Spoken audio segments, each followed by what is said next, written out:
there, KidJam families. We're so glad that you have joined us again today. We're excited for our lesson today, and we're glad that you've joined us again. So this is KidJam Home Edition Week 7, continuing our series on emotions. Today, we are tackling that one that nobody ever wants to talk about, sadness. Here we go. Hey there, sports fans. We're so glad that you're joining us again today. However, I have some bad news.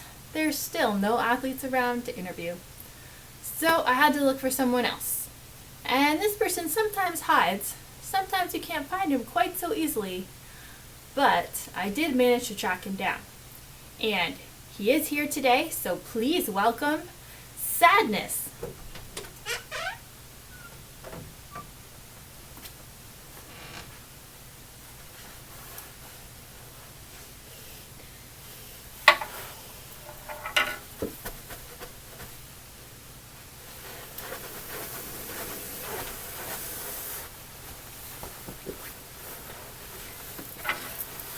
Welcome, Sadness. Would you like a chair? I can't. I'm just so sad. Oh, well, why are you so sad? Life is heavy. That's true, I suppose. There's a lot of sadness in life. It's so sad. We all go through sad times. Oh, if you only knew. What are some things that are making you sad? Sick grandmas, sick grandpas, sick kitty cats. Okay, Sadness. What else? Losing the big game, That's always sad. losing the little games, losing my glasses, Loss. It's always a sad thing. Hallmark commercials. Hallmark commercials? They're always so sad. Commercials make you sad? So many things make me sad. I can tell. Going to the donut shop and finding out that they're all sold out of my favorite donut, that's one of the worst. No one likes to be sad, of course, but sadness is a part of life. Thankfully, when we feel sad, we can find comfort. We can? Absolutely. When we express our sadness, that's when mom and dad and friends and siblings and grandparents can put an arm around us and give us comfort. That's true. They always do that. And we even have Jesus. Did you hear what they did to him before Easter? So sad. Yes, it was sad, but Jesus endured all that sadness so that he could comfort us in our sadness. He must love us very much. He does. That almost makes me happy. Happy enough to stand up? No. Not that happy. I'm sad to hear that. But I know that when we give our sadness to Jesus, he can lift our spirits and give us joy. Joy? Is she here? No, but she might be in a couple weeks. That's sad. Say goodbye to the kids. Sadness, the skit is over. Over already? How sad. So sad. Come on, let's clear the stage.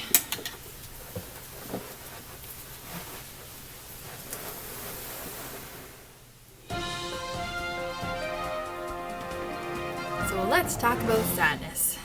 Do we really? Well, I guess sadness is the emotion we really don't like to talk about, and we wish would just go away. No one likes to be sad. Sadness just gets in the way and messes things up. But sadness can actually be responsible for some of the most powerful, meaningful memories in our life. Sometimes our sadness can cause others to gather around us and encourage us and support us. Sometimes our sad times can lead to the times when we feel the most love from the people around us that care about us the most. Sometimes our sadness actually helps us to eventually feel joyful in a way that we would not have felt if we hadn't been sad.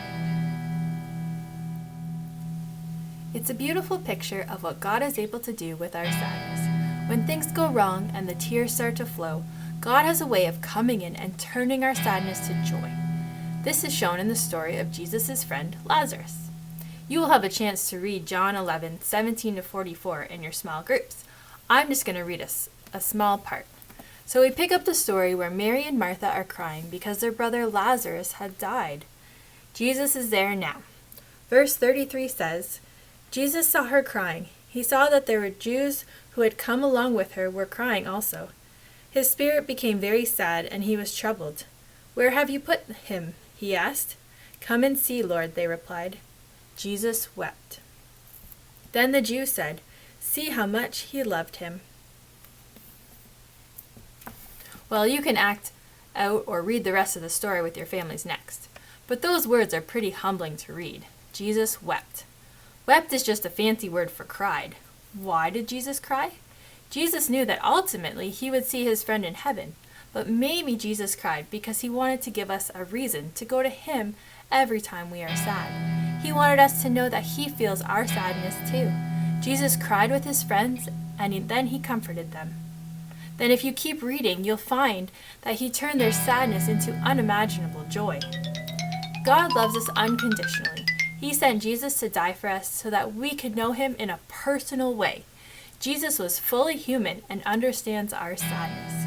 We can go to him whenever we feel sad. Sometimes we feel sad because our sports are canceled, we miss our friends, miss our grandparents, older siblings, other family members, our teachers, and that can make us really sad. Being sad is okay.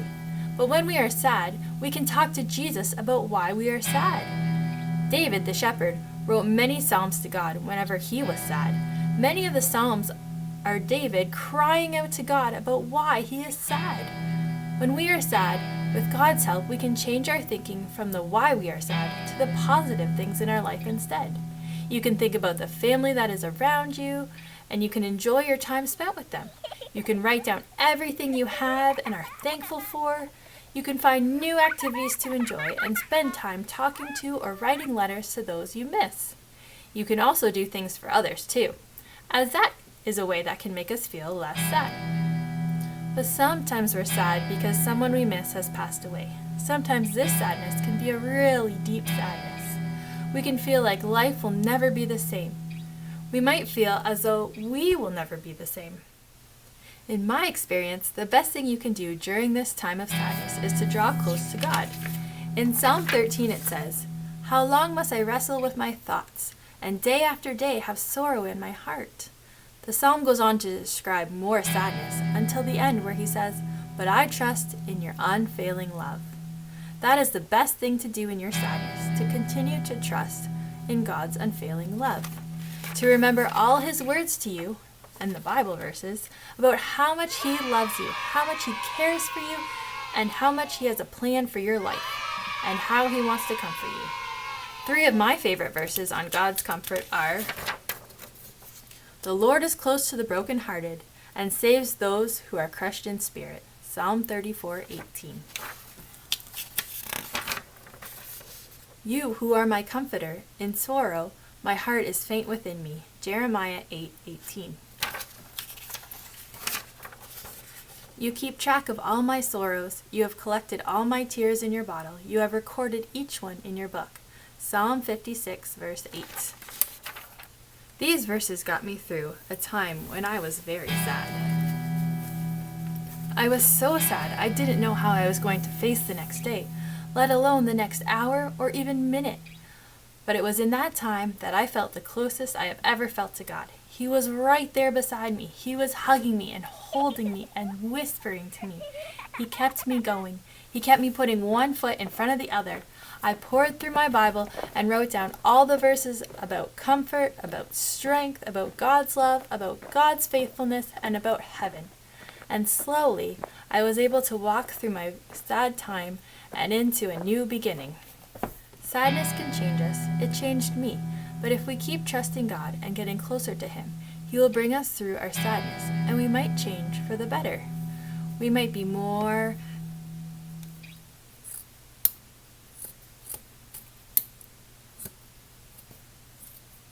empathetic towards other people who are sad, which is just a fancy way of saying that we understand when someone else is sad. We might be more compassionate and caring.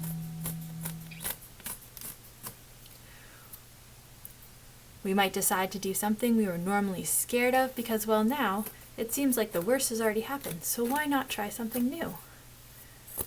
We might be closer to God and to His Word. We might pray more. We might trust God more. We are still us, but coming through deep sadness can bring us into a closer relationship with God, which is a change for the better. And as we change through sadness, we will eventually find the kind of joy that only comes from God, the kind of joy that we may have never experienced if we hadn't had such sadness. When we give our sadness to God, we'll find even greater joy. The Bible teaches us that this world and all of its sorrows are only temporary. One day we'll be with the Lord in a place where no sadness and no tears, all the hurt and the pain and the sadness of this world will make that joy even better. God won't always stop the sad times. We live in a broken world where we will always find sadness around every corner. But when we believe in Jesus, we know that joy will always come after sadness. He will wipe away all our tears. He will give us comfort, and He will give us joy.